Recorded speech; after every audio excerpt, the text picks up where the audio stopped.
Hello, everyone, and welcome back to another episode of Dutiful Future. With me today, I have the fantastic Edward Hardy of the Hardy Report, a very popular podcast. Edward here is a UK and US political commentator, and I'm the host of the Hardy Report. Just for a quick introduction about yourself, Edward.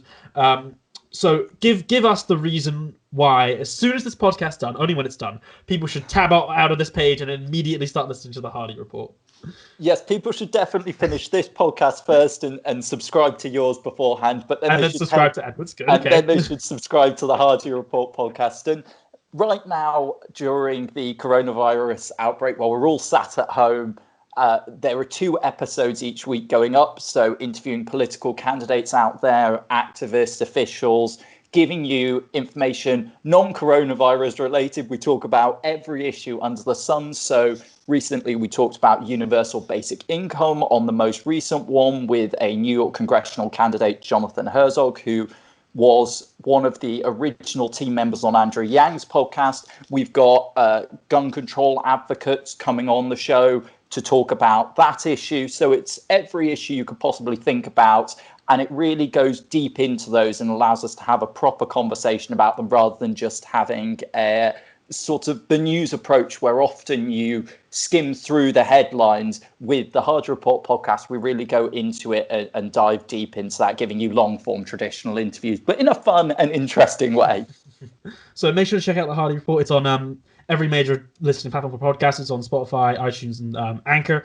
And I guess the next question I have, and one of the most obvious follow-ups, is more of a question for myself than anyone else. How did you, a young British guy, get so involved in US politics, where you've interviewed several budding US politicians, Herzog, as you just mentioned? How did you get so, involved and inside this world so effectively with your show?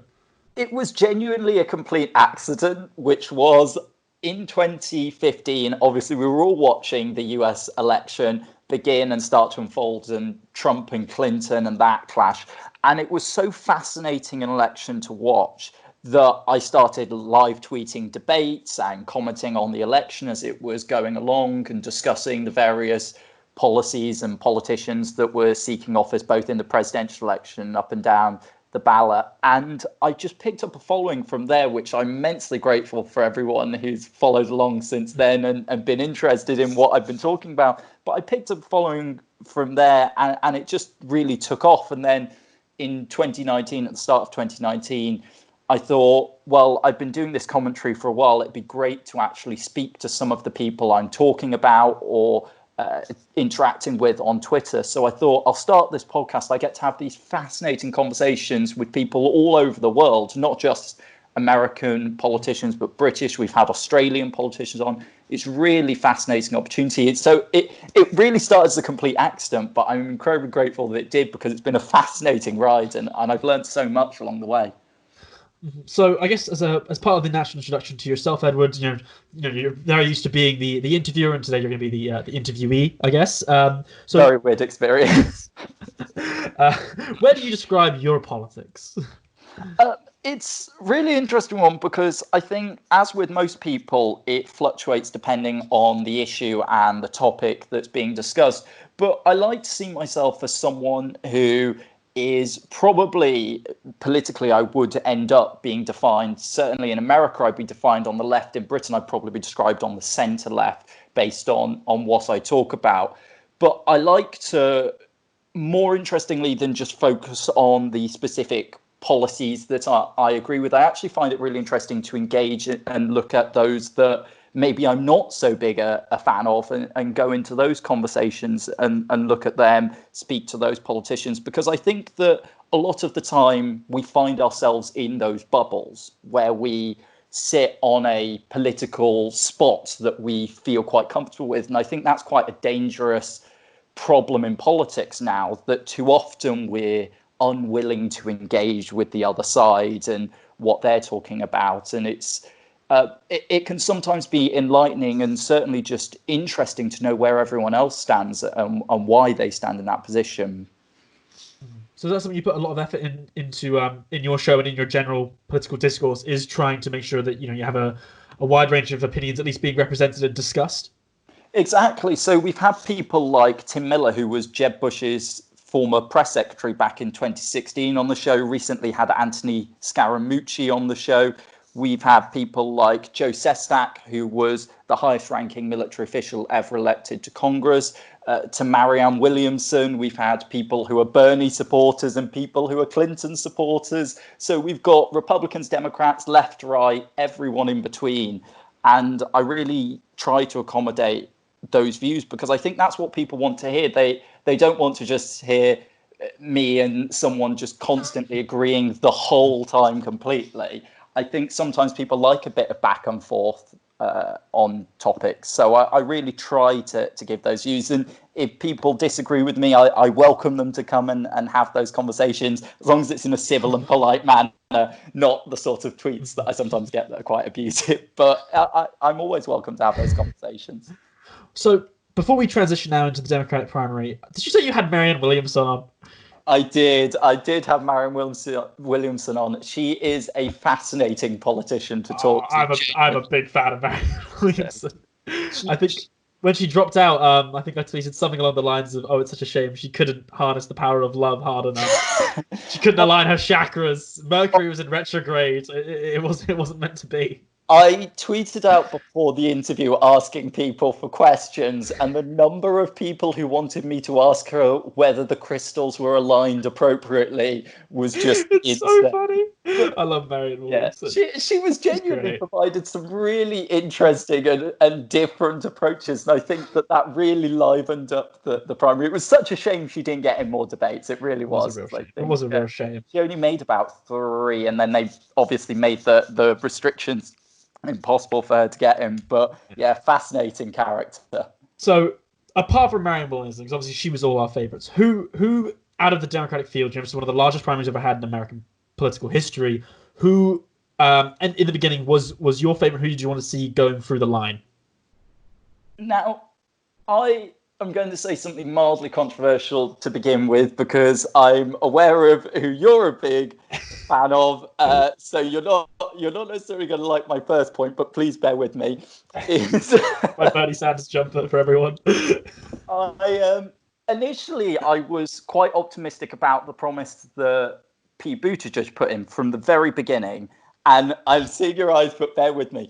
And it's because when he first launched his thing, firstly, I thought it was fantastic on LGBT representation to see someone who was openly gay running for president. And I think that's had an immense impact. I mean, there was the moment where a young boy came out on stage at one of his rallies, and it showed the impact that had. So I thought that was great.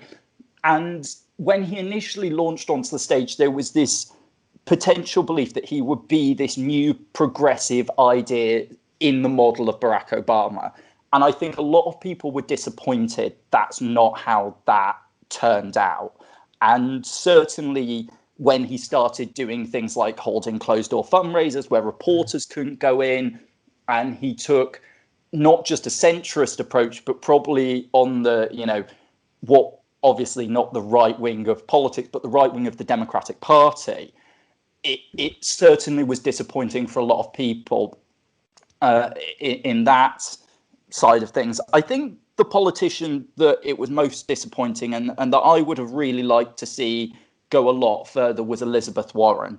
I think she really had a difficult time in this primary because the people who believe in Elizabeth Warren and what she stands for, in this case, went to Bernie Sanders because they share a lot of similar views. But I think Elizabeth Warren is such a powerful and impressive politician in America. What she has done and the way she's held both politicians, corporations, people in the financial industry to account, I think was important, and a phenomenal impact that she will have had, setting up the Consumer Financial Protection Bureau, for example. She's had a significant impact. Again, though, there were those disappointments. Super PAC money. It was incredibly disappointing to see someone who's fought against super PACs not disown super PACs. Who even pledged at the beginning that they would not take any super PAC money at the start of her campaign to turn on that. Yeah. Exactly. It was, and I think so many people who were so supportive of Elizabeth Warren felt that it was in a way a bit of a betrayal to see that happen. And I think, to be fair, Elizabeth Warren, looking back, will feel that was the wrong decision to make, and she shouldn't have done it. And there's been a lot of conversation I've had with people on my podcast since about that difficult situation. You oppose super PACs, you oppose outside money, but you're running against people who are taking them. Do you take that money now and then outlaw it when you're in office? Or do you set an example and say, look, I might not win, but I firmly believe that we shouldn't take this money? And they've all said that you shouldn't take the money. And I think that is really what she should have done. So it was, but it would be great to see her as vice president or in a significant position in a future presidential administration. I think she'd have a huge impact on that. So where do you think that in Elizabeth Warren's campaign, because she had one of the most interesting campaigns I think in modern history, where for a brief period she was leading ahead of both Biden and Bernie. So what do you think went wrong in her campaign? Was it the I guess backpedaling on the issue of taking super PAC money, or was there something along the line which she made a mistake in to decline her numbers? I think it was a mixture of factors. I think she was always going to really struggle because her and Bernie are in such similar positions on a lot of issues. And I think the wave of support for Bernie in this campaign, particularly after 2016, was always going to be a difficult place to try and take votes from. And I think she really struggled with that. And to counter that problem, she then tried to position herself somewhere between Bernie and Biden. And that just didn't work either, because she just fell through both cracks there and didn't manage to get either side's support, really. She has won millions of votes in the primary. That shouldn't be understated, but it just never took off. And when you're in such a crowded field as this Democratic primary was, you have to have something that makes you stand out. And I think the problem was no one doubts that she was a good candidate for the Democrats, but she just didn't have that wow factor that really took her campaign to the next level this time. But when you're looking at the age of the candidates running in this election, she's quite young compared to the others. So she can run again in 4 years. And I think, or potentially or as I say, have a role in a Democratic administration. I think she'd have a real impact and probably a more successful campaign there. So going into this race personally, obviously I've always been a Bernie Sanders fan. He's been one of my favorite politicians for a while, and I liked Elizabeth Warren at the beginning. And I think the mistake that she made personally, it's a fear that I've heard banded around quite a lot, is so she was, as I said, she was doing very successful at one point. She was head of both candidates, and that was when she aligned herself very closely with Bernie. But as you said, made the point of I'm younger. I'm less like shouty. I've got all these plans, which I think is one of the great success of her candidacy was to convince people that she was the one who had detailed plans and Bernie wasn't, which I think is something which she was very successful in trying to sell. But it was when she started to take on and to hire the ex-Hillary Clinton and Kamala Harris staffers who changed her approach from the left-wing progressive ideals and just saying I'm Bernie but I'm more palatable, to this, like you said, putting in the middle of Biden and Bernie, as well as choosing to pick a much more, I guess, identitarian like standpoint. Like you can tell. So in her early speeches, she would say, it'd be great to have a first woman president. I can do that, but also I would help all these people. Where as the race went on, she started to purely focus on the fact that, oh, look, everyone else on the stage is a man and I'm a woman, which doesn't play great with the American people generally. It seems to be policy which is more successful. Do you think that this stepping away from some of her core policy beliefs was something which damaged her campaign? Definitely. When people in America vote for a politician, they want a politician with conviction and they know where they stand. In 2016, whether people, I imagine your listeners aren't fans of Donald Trump, but whether people like him or hate him, Donald Trump had a very clear message. Make America great again, Hillary's corrupt. Those were his two messages, and we all still remember them, but her emails, make America great again. Those are the two lines that he had, very clear, very straightforward. Hillary Clinton, no one listening to this could, without Googling, tell me what her campaign slogan was back in 2016. When you look at this election, you have Joe Biden going out there saying, I am the strongest candidate that can take on Donald Trump. I am the established candidate, Barack Obama's vice president. I've got the track record. We know what his deal is. On the other hand, we have Bernie Sanders out there saying, I'm for the people, not me, us. It's very clear where he stands. Elizabeth Warren, she tried to play too many roles. And you have to be a politician. People know who you are and what you stand for. And essentially, she made a lot of the mistakes we saw Hillary Clinton make in 2016. Just this time, it was in the primary and meant that she didn't get through that. And I think that's the issue that you've got. You have to stand firm on your policies. And you're going to face bumps in the road in a primary. You're not always going to be sailing ahead in front. It's a lot of the time, it's very difficult to maintain that position. But if you stand firm, people respect that. And that's the same with Bernie Sanders. He stood firm this whole way on his policies, and people still want to go out there and vote for him, even though he's withdrawn from the race. And it shows that's what people want in politics. So you said that you found Pete Buttigieg quite promising, and you found Elizabeth Warren quite promising. Who would have been, if you could choose right now, who would you have wanted to win the primary out of anyone who possibly entered? Who would you want to have seen being the presumptive nominee? It's a really tough one. I think probably Elizabeth Warren, if she'd not made the mistake she did. Mm-hmm. And that's the big caveat there. I think the way she was running her campaign towards the end, I think disheartened me a bit. And she wouldn't have been the right Democratic nominee at that point.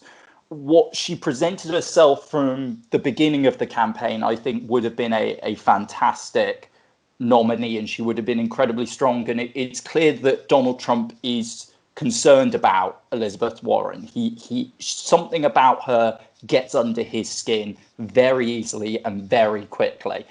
And she knows the right buttons to push in a way that actually keeps her policies in the forefront. Rather than it going personal, she goes for the policies, and she still manages to get out there and get those tags. So I think she could have been an incredibly promising candidate. And I think there are a lot of people out there who are disappointed it didn't go further.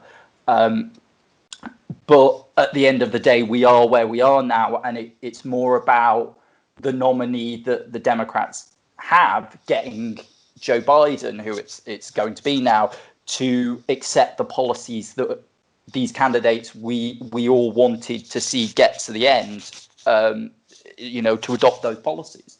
Mm-hmm. So we're at the point now where Biden is the presumptive nominee, and there has been a very strong movement amongst leftist groups, particularly that you can see online, particularly young leftist groups, student unions, and things like that, which have basically said they're not going to endorse Biden, they're not going to support him in any way, and they're probably not going to vote for him. And there's been a large swathe of leftist viewpoints, people like Carl Kalinske, for example, who have said that they won't be voting for Joe Biden. So what do you think about this, I guess, the Bernie or bust movement, which is often how it's put, the people who they feel like even though they are a progressive person and they agree more with Joe Biden than Trump, they still would not vote for Biden? I think it is important to note just beforehand that based on a recent poll, to be fair, 77% of people who supported Sanders said they would vote for Joe Biden in the election. It's only about the 22%, 1 in 4, who said they would either vote for a third-party candidate, Donald Trump, or just not vote. But it is important to win over all of them here. It's very important for Joe Biden to look at those supporters and do what he can to try and win them over. He can't just say, I'm the nominee, vote for me. He has to appeal to them. But I think he is doing that. I think at the same time, those individuals have to look and say, Joe Biden or Donald Trump, those are the two options here. And whether they think Joe Biden's a good candidate, whether they think it's a best of situation, if they don't want Donald Trump in office, they have to support Joe Biden at this point, and they have to vote for him. Because you look at those crucial key battleground states. In 2016, some of those were lost by incredibly slim margins. And essentially, it's a winner-takes-all situation in the Electoral College. If Donald Trump wins Michigan by 2 votes, he gets Michigan's electoral college votes. That's how it works. So when you look at this, you have to say both sides need to do what needs to be done to come together, and that work needs to be done on both sides. But it's crucial they do come together, because if they don't, Donald Trump will just secure re-election, because his base isn't abandoning him. He, as he famously once said, he could stand in the middle of Fifth Avenue and shoot somebody and he wouldn't lose any votes. And we've seen through his presidency that appears to be the case, that his base won't abandon him. So the Democratic side, the independent side, the never Trumpers side need to work out how they can come together for this election, at the very least on the presidential side, but also down in the Senate and the House elections as well. So let's say you're in America right now. You're getting ready to vote, and I think there are a lot of issues around Joe Biden that people are concerned about. There's things like, the increasingly credible accusations by Tara Reid. There's rumors, or I guess theories of his potential cognitive decline, which people have been noticing, and then there's obviously the policy issues that people tend to disagree with quite a lot. If you were walking into the polling booth very soon, how do you think you personally would be leaning? Would the your distaste for the Trump presidency be enough to motivate you to vote for Joe Biden, or do you feel relatively excited by his campaign in any way, or do you think that you would struggle to make that decision? I think in this instance, people have to take the approach that, again, this poll that I was talking about, 60% of Sanders supporters have said, which is they're not very, or they're just not excited at all about Joe Biden's nomination and his campaign, but they're still going to go out and vote for him. And you've got to look at that situation here and say it's more important than Joe Biden or the policies he's specifically implementing here. Because if Donald Trump gets into office for another 4 years, you look at, he is going to get to nominate at least one, if not 2, more Supreme Court justices to the court. That's it for essentially 50 or 60 years of conservative rule, essentially. You look at the people he's putting in there, 30, 40-year-olds, he's looking at, that age group, and they're there until they're in their late 80s. So it's an incredibly important thing for that issue. When you look at minorities in America, LGBT individuals, particularly transgender individuals who've come under assault from the Trump presidency, you have to recognize that those individuals can't sustain 4 more years. When you look at DACA recipients, who the Trump administration has canceled that program, and their only hope of staying in America is a Democratic president who reinstates the program or a Supreme Court ruling, you have to say in those instances that Joe Biden is the best choice out of the 2 on the paper. That's just the situation. Whether we like it or not, that's where we are now, and that's how people really have to look at this election. So what would you say to someone who would make the argument, well, for example, Biden is not in favor of Medicare for all, for example, and he said that if the bill made it onto his desk, he would in fact veto it, citing cost. And one of the other people who was saying is, well, rationing insulin is quite a big problem in America where people simply can't afford it. And there are people who, 40,000 people die from a lack of being able to afford health insurance and all their medical bills each year. It's an insane number. What would you say to the people who say, well, Biden's not going to change that factor either? There's still going to be no difference which candidate gets it for a large amount of Americans who can't afford this healthcare. Just simply one example. Or the classic one is the cages on the border where we saw families tragically locked up. People saying we have to get rid of Trump at all costs, doesn't matter who else we do it because of this. But then people would just say, well, it was Joe Biden's administration, his specific overlook, which built those cages and established these policies.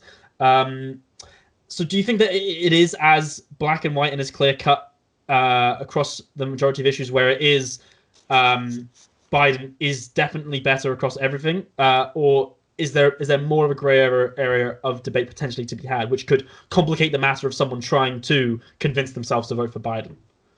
It's very clear that there are issues with what Joe Biden supported and stood by and watched during Barack Obama's presidency. We all look back at Barack Obama's presidency as this imagined golden age, but there were a lot of things that presidency did. You talked about some of them there, which were problematic, and we see now the damage and the impact that they have had.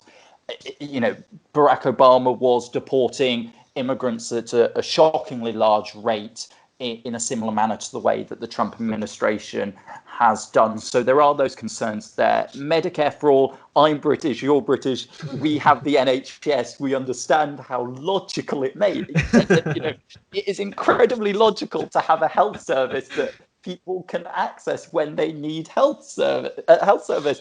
It's amazing we have to make the argument. It really is. It baffles me that this is a conversation that needs to be had in America. But if someone has a health problem, denying them healthcare or bankrupting them because they got a health condition that is not their fault is a shocking situation. And that is partly, and we'll see the evidence, I'm sure, when we all look back at this, when it's all over, that is partly the reason this coronavirus outbreak has been so problematic in places like New York and other states, because instead of people seeking healthcare, instead of people going to the hospital, they have been concerned about not being able to afford testing or treatment if they have coronavirus. So undoubtedly, Medicare for all is something America needs to adopt. So it's a really difficult situation on these issues. But what people have to look at is what the alternative is that Joe Biden is clearly willing to be convinced on these issues. We've seen he's trying to make steps towards Medicare for all, expanding programs to other age groups. He's not gone the whole way. He's not gone as far as people want, but he's made steps. Whereas Donald Trump has made it clear he'd repeal the Affordable Care Act and any progress that was previously made. So you have to look at those alternatives and say, it's not perfect, it's not fantastic, but you can't go with the other option. So it's going to be hard for a lot of people. It really is. But is 4 more years of Donald Trump really worth saying I couldn't support Joe Biden? So a lot of discussion around the primary so far has been how important for, I guess, if and when, or definitely when Biden wins the nomination, how important will progressive votes be in the eventual presidential election? How important is this progressive left going to be in trying to win this election? And if so, do you think, if they are very important, do you think that the Biden campaign is doing enough to try and reach out to these people?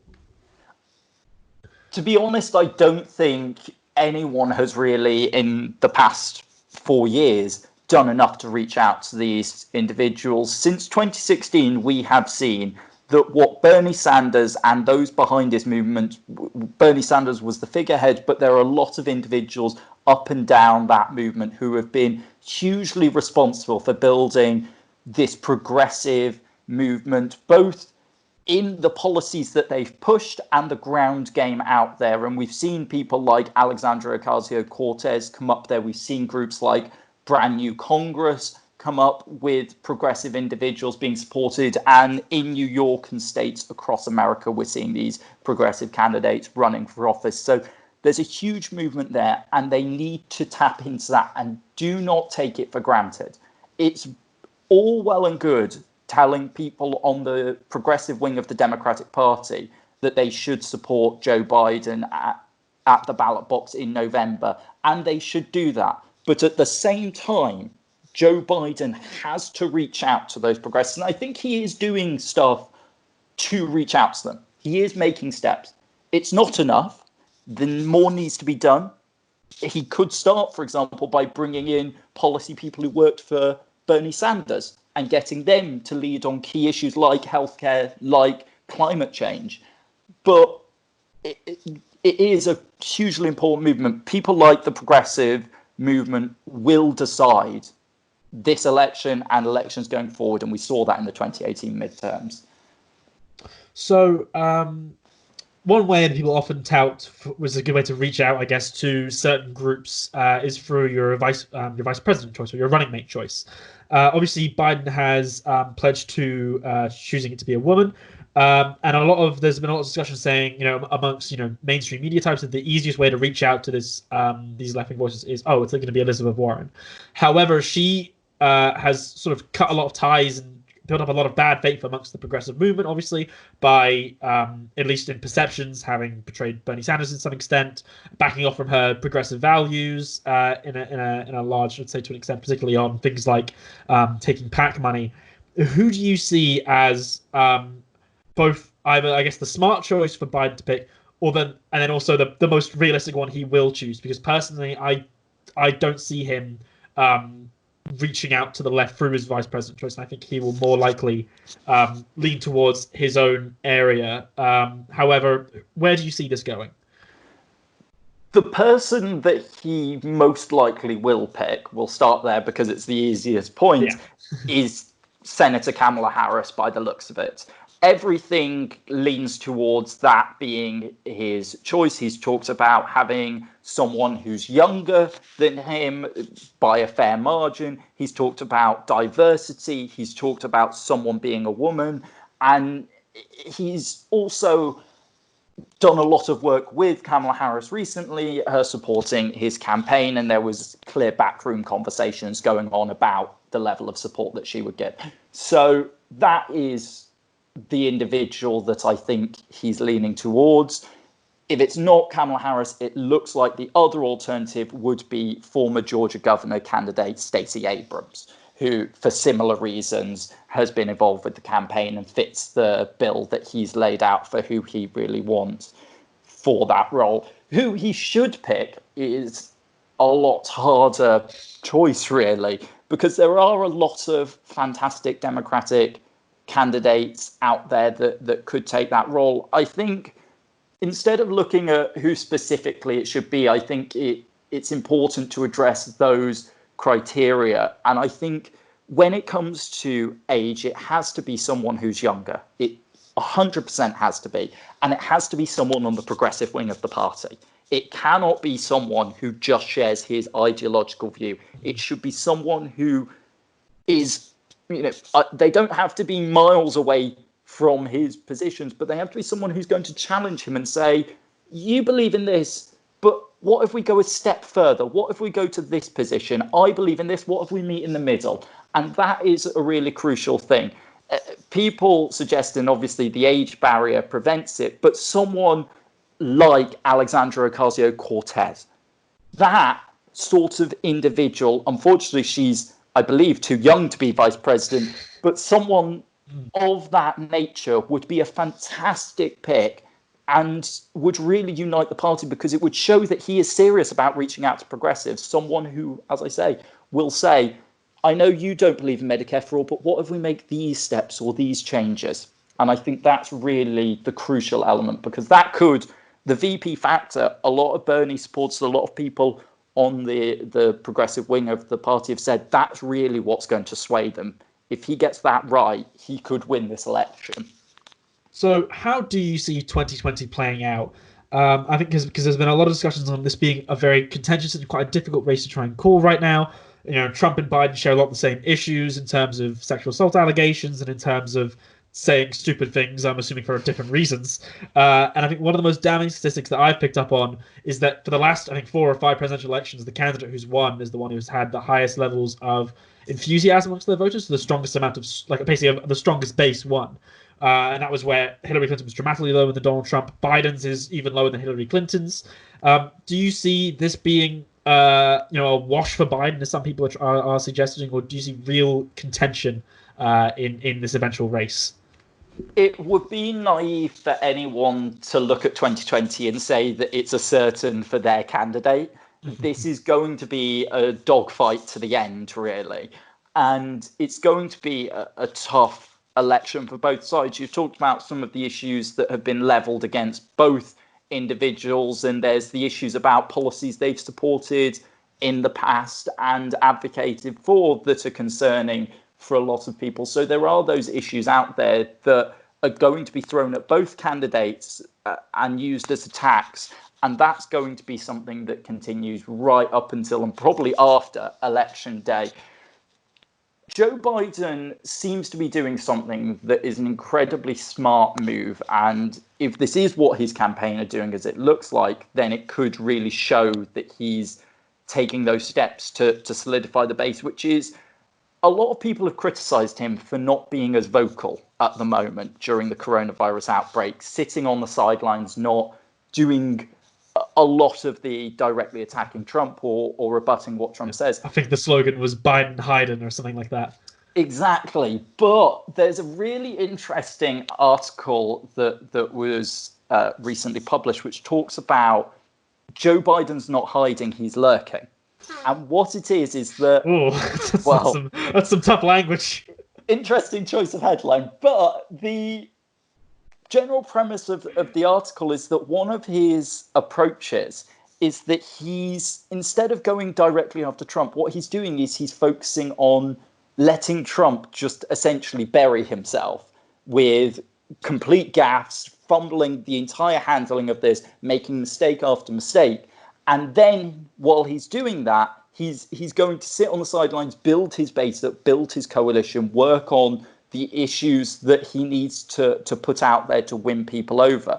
Because there's no point trying to hit Donald Trump while Donald Trump's hitting himself. He may as well focus on the bigger issues. So look at those battleground states and what can be done there. Look at those progressive issues and what can be done there.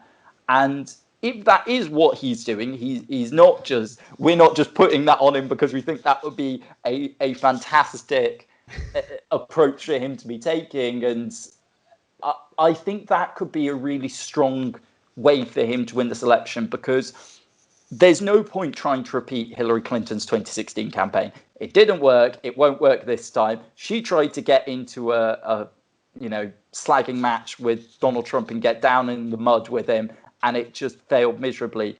It will come down to the base, and Joe Biden seems to be trying to build that coalition up that could really secure that election for him. So I think it really, as you know, it comes down to who can get their stronger base, and Trump's is fading away while Biden is trying to build one. Do you not think that, you said Hillary Clinton obviously went into that personal sort of boxing match, and then now Biden, if he's hiding or potentially lurking,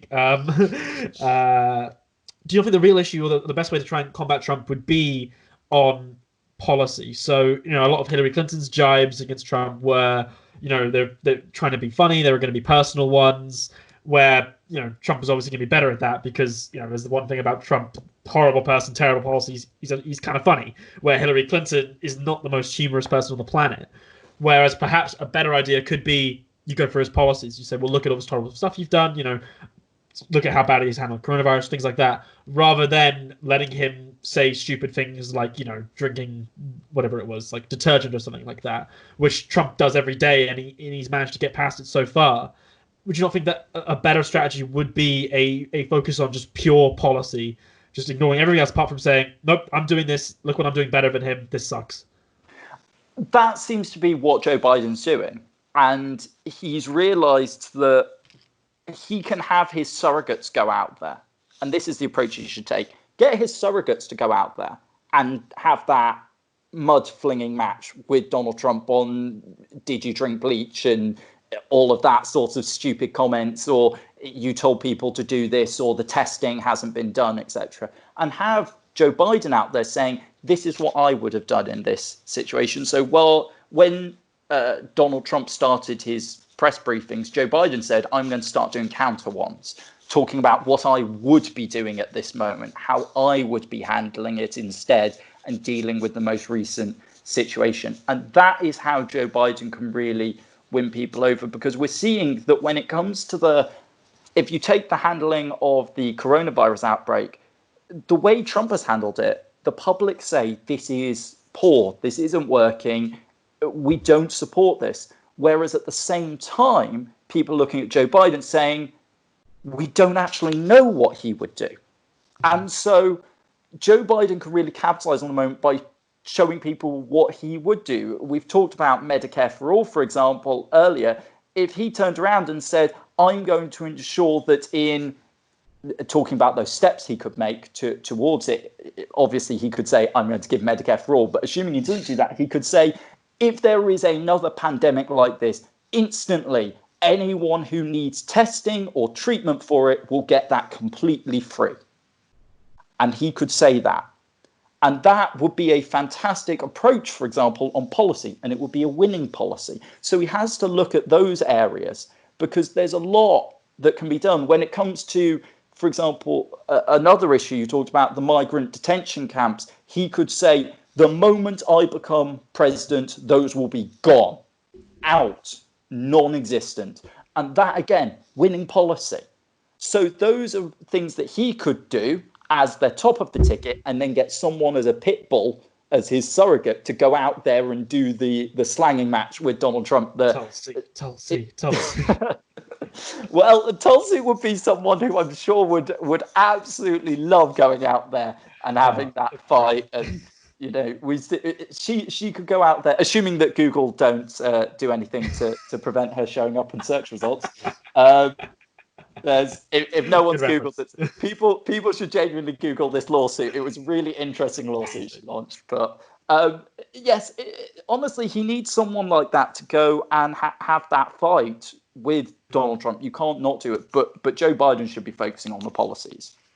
So pivoting now to how the US has been handling the coronavirus issue, they're really struggling. You know, we brought it up briefly earlier. There's real issues, obviously, with a paid medical system. I think the World Health Organization said that they're really going to get hit hard because of this. And yet there was quite a damning poll which sort of said which of these politicians do you trust on coronavirus, like either to handle it or to tell about it. Biden was the lowest. Trump was like top 5. Andrew Cuomo was very high up. Bernie was quite high up, where Biden was below several politicians, including Trump himself. How do you think the US has been handling coronavirus so far? And what do you think Biden can do to, I guess, really offer a strong alternative? This comes back to the policy issue that Joe Biden can sit on the sidelines while Trump is making gaffes and not go after them, but he needs to be saying what he's doing out there and what he would do instead to address these issues. You look at the coronavirus outbreak in America, it is now undoubtedly a chaotic handling by an administration has led to this situation. We now, to look at the figures, unfortunately to date your podcast, so people will know when we were recording this. It's probably going to get uploaded same day. It's fine then. You never know. Well, the number of confirmed coronavirus cases in the US has now topped 1 million, and the death toll, 4 people have now died from coronavirus in America than died during the entire Vietnam War on the American side. So, as one reporter said, if an American president loses more Americans over the course of 6 weeks than died in the entirety of the Vietnam War, does he deserve to be re-elected? Those are things Joe Biden can focus on. Those are issues, but people need to know where he stands. And I think that poll ties in with similar polling that I've seen elsewhere, talking about people don't know where he stands. People want to trust Joe Biden on this issue. They can't because they don't know where he stands. So by all means, hide away from fighting Donald Trump and scrapping with him. There's no need to do that. But people need to know Joe Biden's policies. And I think that if he doesn't start acting soon, will be when we all look back at this, the downfall of his campaign. Because as we talked about earlier in this interview, you have to have a clear, concise message on the issues so people know who you are and what you're believing in. Apologies there, just before I said that, I said 1 million deaths. I meant to say confirmed cases. That would have been a real problem. Well, this isn't a very real problem. And I guess my next question is, so what would you say has been the biggest obstacle in trying to combat coronavirus in the US? A lot of people have been saying it's been Trump's mismanagement, but do you also see the results of the coronavirus pandemic sort of showing institutional issues with the American political system? Both of those are relevant problems here that have contributed to this crisis. It's clear that Donald Trump ignored warnings dating back to November, and he ignored, I believe they recently said there were more than a dozen briefings put in the president's daily brief, the document the president gets every morning that details things like imminent threats or issues or policies, etc., that need to be addressed. And he ignored those warnings. He didn't prepare America. He really could have. And that has undoubtedly led to this being as bad a problem as it is. But we cannot forget the institutional issues that exist in America, healthcare being the biggest one. Everyone looks at Andrew Cuomo in New York, the governor of New York, and says, what a great job he's doing. Fantastic. He proposed several $100 million cut to Medicaid before this crisis began in a budget.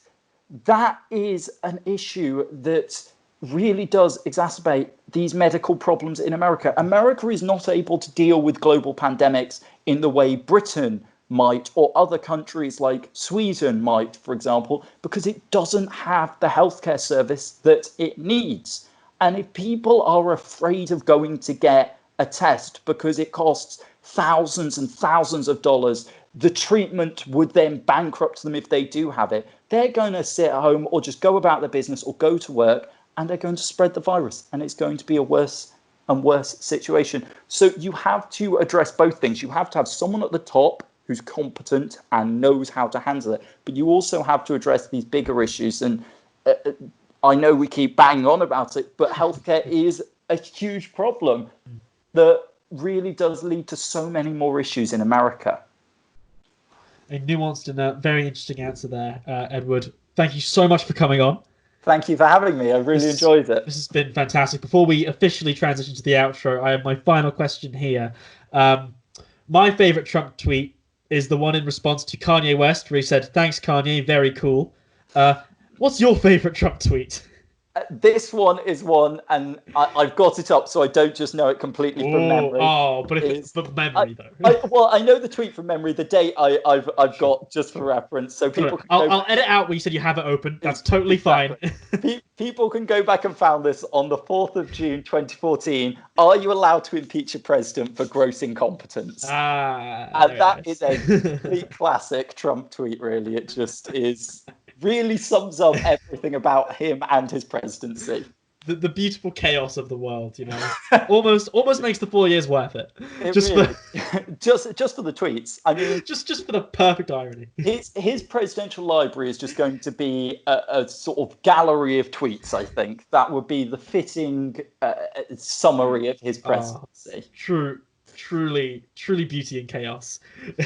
Edward, thank you so much for coming on. Everyone should go follow Edward on Twitter. That is at Edward T. Hardy. Check out the Hardy Reports, Spotify, Anchor, Apple Podcasts. Give it 5 stars. Why not? Thank you very much. Do that immediately. Edward, it's been great having you on. Thank you for having me on. Everyone should subscribe to your channel, rate it, like it. I hope everyone enjoys this as much as we support each other in the podcast world. You know, we're a loving community. Exactly. It's a tough time for creators out there, but got to keep supporting each other. All right then. Thanks so much, everyone. Thank you.